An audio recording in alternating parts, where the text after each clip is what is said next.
Eu convido, como vocês já tiveram aí o spoiler na tela, o nosso parceiro e amigo, Marcos Aires, sócio da Roland Berger. Bom dia, Marcos, como você está?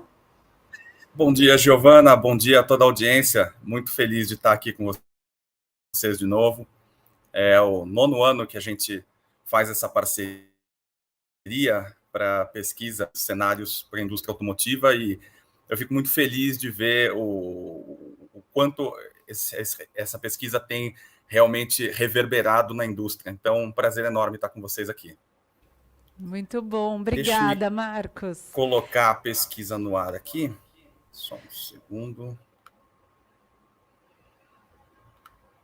Calma. Enquanto você coloca, Marcos, eu vou pedir para o pessoal da nossa, para quem está nos assistindo, gente, fiquem à vontade para mandar perguntas enquanto o Marcos faz a apresentação, a gente Eu não endereça sei no se fim. a minha tela aparece direitinho aí. Tá aparecendo. A gente já está colocando. Tudo certo.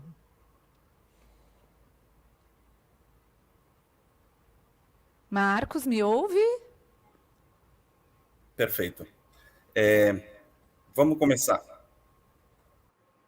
Perfeito. Tá com um pouquinho de delay. Você me ouve bem? Te ouço com esse atraso, mas vamos que vamos. Toca a apresentação aí. Quem sabe faz ao vivo. Giovana, muito obrigado. Então, vamos falar um pouco da pesquisa. Antes de falar da pesquisa, só uma breve apresentação da Roland Berger aqui, né? Então, a Roland Berger é uma companhia de consultoria estratégica que se diferencia dos competidores tanto pelo histórico, origem, né, europeia. Então, a gente tem uma perspectiva diferente, né, dos cenários globais e tem criado uma presença global muito interessante ao longo dos anos, tá? Então, hoje a gente já tem 50 escritórios em mais de 35 países. Para além das nossas capacitações nos diferentes setores, né, da economia, tem uma coisa que eu destaco aqui, que é a nossa participação no setor automotivo. A Roland Berger, há muitos anos, até pela origem alemã, né, tem participado bastante das discussões estratégicas do setor automotivo, e no último ano, até no relatório da Brand Heinz, foi ranqueada como a melhor consultoria estratégica global para o setor automotivo. Então, nos deixa cheio de orgulho e também a gente sabe a responsabilidade, né, de ter essa liderança. Falando da pesquisa um pouco aqui, a pesquisa esse ano entrevistou mais de 400 profissionais, tá? A maioria deles profissionais sêniores, a gente está falando de diretores, vice-presidentes, presidentes de companhias, que responderam a um questionário muito amplo, né, de 81 perguntas em 5 categorias aqui. A ideia, obviamente, não é abordar o relatório inteiro, e todo mundo que está nos acompanhando aqui vai ter acesso a esse relatório na íntegra ao longo do evento, mas trazer alguns highlights de cada uma das grandes dimensões, das grandes categorias do relatório, né, sobre a atividade geral do mercado, das montadoras, dos fornecedores, das concessionárias e temas de inovação e sustentabilidade para a indústria. Tá? Começando com a atividade geral do mercado, o que a gente vê aqui pelos respondentes é uma atividade reportada, né? Obviamente, isso daqui é baseado nas respostas dos participantes da pesquisa, mas uma atividade um pouco maior nessa pesquisa em relação a o que a gente viu na pesquisa do início do ano passado. Tá?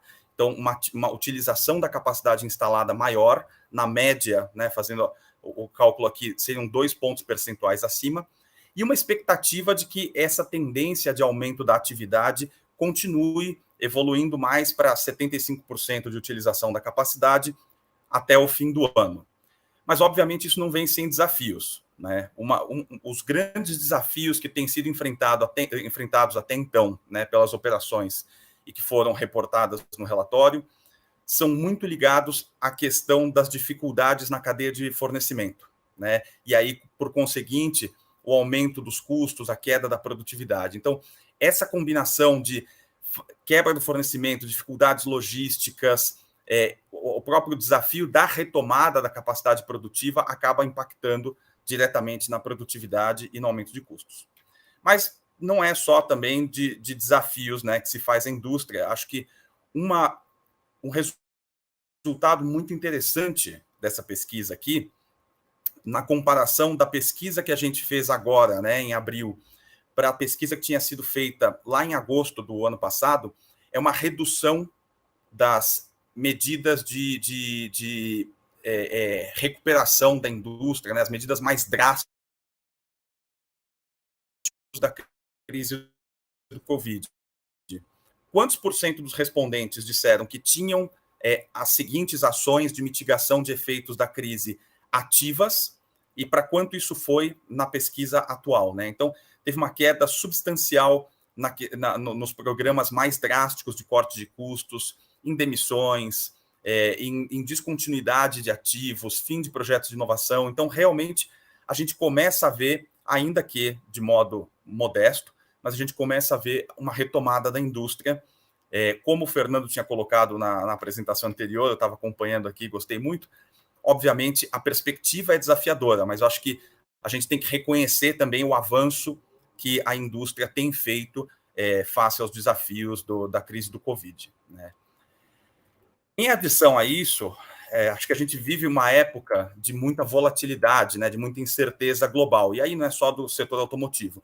Então, começa a se equacionar a crise do Covid com o avanço da vacinação, né, com todas as medidas econômicas e de proteção social tendo gerado o seu impacto, mas você tem uma nova crise internacional agora, né, com o conflito da guerra da Rússia contra a Ucrânia, e que pode ter impactos muito grandes no setor automotivo. Tá? A gente perguntou para os entrevistados que tipo de impactos eles esperavam na ocasião como resultado da guerra na Ucrânia.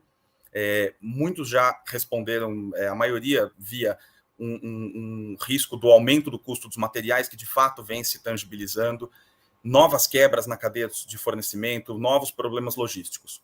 Isso faz bastante sentido. Quando a gente pensa no papel da Rússia e da Ucrânia na exportação de commodities, e principalmente commodities essenciais ao setor automotivo, você consegue, obviamente, derivar os riscos potenciais que esse conflito traz para a retomada do setor globalmente e, por conseguinte, no Brasil também. A gente traz aqui até uma breve análise da estrutura de custos por componente no veículo, mas para além da estrutura de custos, né? Eu costumo brincar que você não vende um carro com 3 rodas, né? Então, mesmo que não seja relevante no custo, alguns componentes podem ter um impacto até de quebra na produção. Então, dando alguns exemplos aqui, obviamente o aço, você tem múltiplas fontes de fornecimento, mas uma redução do fornecimento de aço pela Rússia, né, você começa a ter um aumento global dessa commodity. Você tem outros metais não ferrosos também, acho que o caso do alumínio aqui é importante, onde a Rússia é um grande fornecedor mundial, então aí você já começa a sair da discussão dos custos e começa a entrar numa discussão de quebra de fornecimento mesmo. E materiais que são ainda mais críticos. Eu trago 2 casos aqui, que é o paládio e o neon, né? O paládio, ele é essencial para você fazer a refrigeração, né, dos veículos, e basicamente você tem 2 fontes de paládio no mundo. Você tem a Rússia e você tem a África do Sul, quase meio a meio a capacidade produtiva dos 2 países. Então, você tirar a Rússia dessa equação não é uma questão só de aumento de preços, é uma questão de fornecimento. Falta metade do paládio no mundo, você começa a ter problemas realmente para a produção de veículos. E a mesma coisa com o gás neon. O neon, 80% do neon do mundo vem da Ucrânia. E o neon é um componente essencial para a produção do nosso já famoso aqui, os semicondutores, né? Então a gente já teve toda a crise dos semicondutores que começa a se equacionar, ainda que a solução seja de longo prazo, mas uma quebra prolongada no fornecimento global de neon pode parar a produção de semicondutores de novo. No início do conflito, eu tinha visto esse número, o mundo tinha 9 meses de reservas de gás neon. Então, considerando o consumo, né, em ritmo constante. Então, tem uma série de fatores aqui que se equacionam dentro dessa crise internacional que podem prejudicar a indústria automotiva. Então, sempre manter um olho nessa potencial volatilidade. Passando para os setores especificamente, né? Então, falando das montadoras de leves, o que a gente vê é uma redução no otimismo em relação ao último relatório. Tá? A expectativa de crescimento para esse ano versus o ano anterior, quando a gente compara com o que se esperava de qual vai ser o crescimento de 2022, lá no ano passado, reduziu essa expectativa de crescimento, tá? Seja de vendas de veículos, seja de exportações, seja da retomada das vendas de 2012. Tá? Mas ainda há uma expectativa de algum crescimento, mas o mercado acaba ficando mais cauteloso, até levando em consideração que a pesquisa foi feita vamos dizer, no início, não vou dizer o pico, tá? Mas a parte mais acelerada da evolução dos eventos no conflito da Ucrânia. Então, acho que aí o mercado já começa a refletir nesses números aqui, uma expectativa de maior volatilidade mesmo para o ano. Nos pesados, não é diferente. Ainda que a redução tenha sido muito menor do que da expectativa, do que a gente via para os leves, há uma visão um pouco mais moderada quanto à evolução das vendas, evolução das exportações, e a retomada do pico histórico continua também uma visão de mais longo prazo. Né? Olhando para os fornecedores, também uma expectativa de retomada. Eu acho que é um segmento que sofreu bastante durante a pandemia, né? E que está num ritmo de retomada, mas que também reflete, por conta da crise na Ucrânia, majoritariamente, um conservadorismo aqui quanto ao crescimento para este ano, tá? Ainda que, novamente, com uma visão de algum crescimento, seja de vendas, seja de exportações. E quando a gente pergunta, né, para os concessionários aqui, né, aí já não falando necessariamente de vendas, né, até porque é reflexo dos resultados que a gente viu, né, para os outros segmentos. Mas quando a gente pergunta aos concessionários o que são os grandes desafios para o ano, as grandes tendências do ano, onde estão as oportunidades de crescimento, o que a gente vê principalmente como os desafios, né, a questão da pressão de margens e a falta de veículos, que é natural. A gente viu o aumento dos preços dos veículos novos e usados também, né, ao longo do último ano em particular, mas a pandemia como um todo.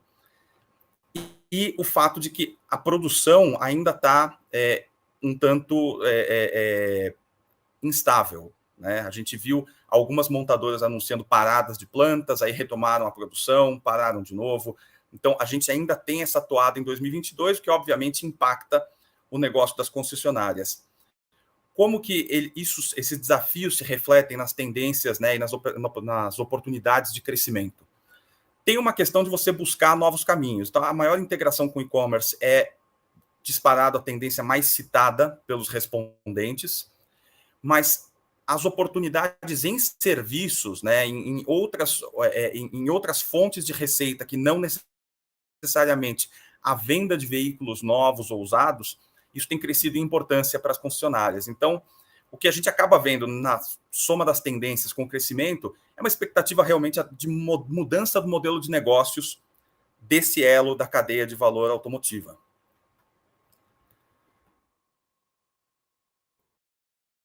Quando a gente pensa aqui em temas de inovação, de sustentabilidade, a gente pergunta bastante não só de tendências e desafios, mas também qual é o papel que o governo pode ter na questão da inovação. Né?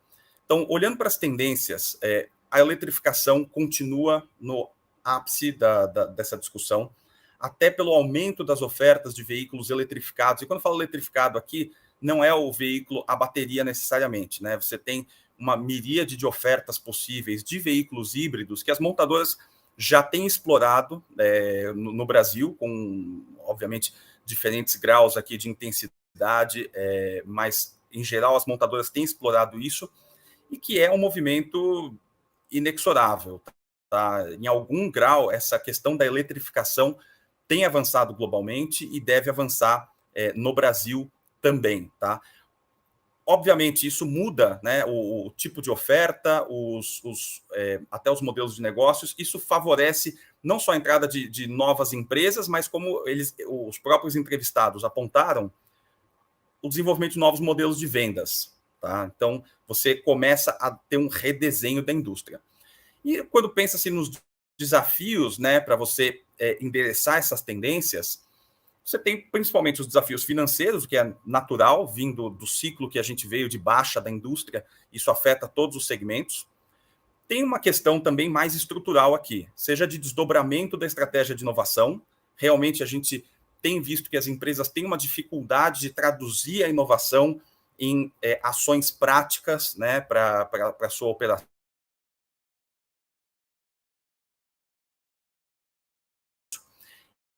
Isso até como um fruto, seja de desafios organizacionais, então talvez a inovação esteja numa caixa um pouco isolada do resto da discussão estratégica, o que dificulta aqui a inserção da inovação na estratégia corporativa, que foi citado também, seja por uma questão de mão de obra. Tá? Então, para alguns desafios tecnológicos, falta mão de obra qualificada no Brasil, ainda que a gente tenha quadros fantásticos na indústria automotiva, mas para essa revolução, essa mudança, né, da indústria que a gente tem visto, às vezes falta mão de obra em alguns elos da cadeia. Né? E como o governo poderia, segundo os entrevistados, ajudar a fomentar essa inovação? Seja por aspectos financeiros aqui, então de crédito à inovação, de incentivos fiscais, seja na questão de formação, criação de centros, né, ou parcerias público-privadas para a criação de centros de pesquisa, formação de profissionais, parcerias internacionais. Então, os entrevistados veem dois papéis do governo aqui, vamos dizer, um papel mais direto na questão de incentivos, na questão de tarifas, e outro aspecto muito mais na questão de longo prazo, de desenvolvimento de quadros, de formação, de fomento à pesquisa e desenvolvimento no país. A gente falou de eletrificação, tá? Um dos temas de inovação aqui que foi bastante citado e tem sido citado nos relatórios dos últimos anos, tá? E a gente fez essa pergunta para os entrevistados sobre a eletrificação. Qual é o estado atual da sua empresa com relação ao tema de híbridos, de elétricos, e qual é a sua expectativa do volume de vendas? Né? Então, ainda que a expectativa para o curto, né, curto, médio prazo, seja bastante modesta, a maioria dos entrevistados não acredita que veículos eletrificados, tá? Então aqui híbridos elétricos excedam mais do que 10, 15% do total de vendas de veículos. A maioria dos entrevistados tem se movido nessa direção. Então cerca de 2/3 dos entrevistados reportam que tem planos para lançar veículos ou componentes voltados para a eletrificação nos próximos 3 anos, tá? Seja com produção local, seja importando, mas é uma tendência que realmente já está se refletindo na indústria. E acho que, por último, aqui, o tema de sustentabilidade. Né? A gente tem inserido isso na pauta e realmente é uma pauta da maioria das empresas. A gente vê que, para a metade dos entrevistados, ESG é um pilar da estratégia corporativa, tanto global quanto local, né? E a maioria dos demais entrevistados tem destacado a relevância do tema de ESG para a sua estratégia, para a sua operação.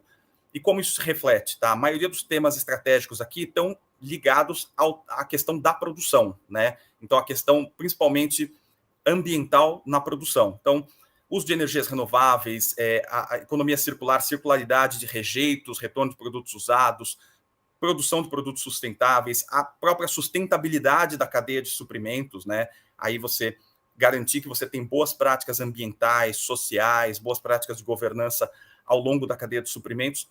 Isso é um tema esses são temas que têm aparecido nessas edições e apareceram nessa também, quanto a ESG no Brasil, tá?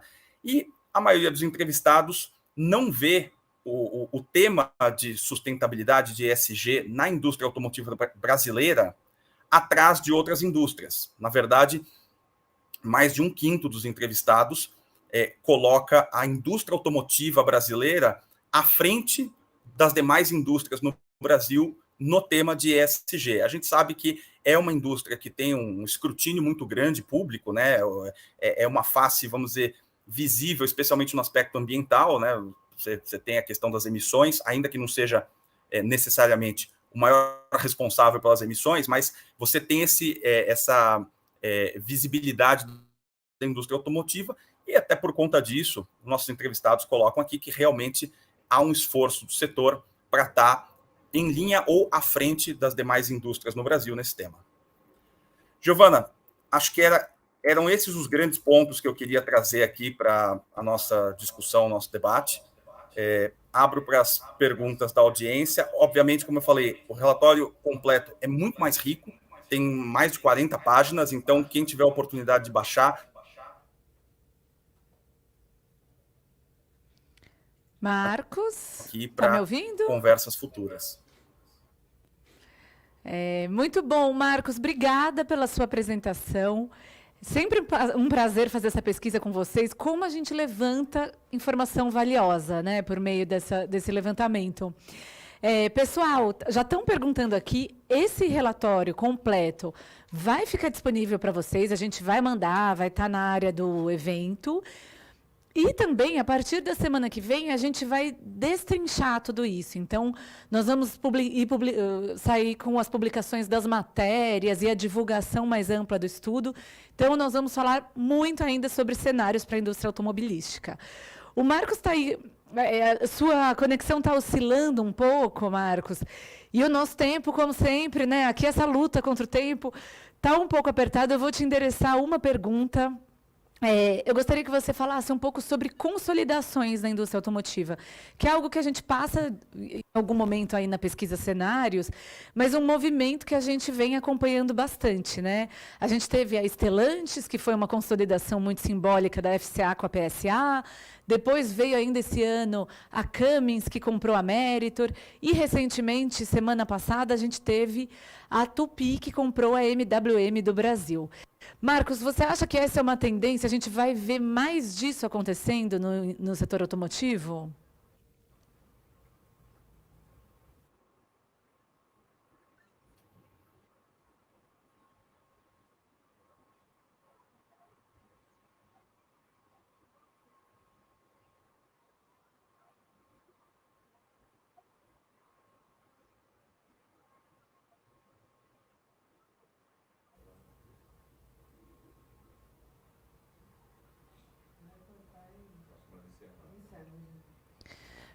Excelente pergunta, Giovana. É bastante provável, tá? Eu acho menos provável no segmento das montadoras, tá? Eu acho que o mercado já deu uma equacionada muito grande, mas no segmento de fornecedores, até como consequência das crises múltiplas que o setor tem passado, você começa a ter esse movimento de consolidação como uma resposta natural à fragilidade que às vezes pode surgir entre os players do setor. Tá? Então, os movimentos que você falou têm um viés estratégico, certamente, mas a gente vai ver também movimentos que são em busca de maior eficiência, em busca de ganhos de escala. Então, eu vejo ainda bastante espaço para a consolidação do setor, principalmente no segmento de fornecedores.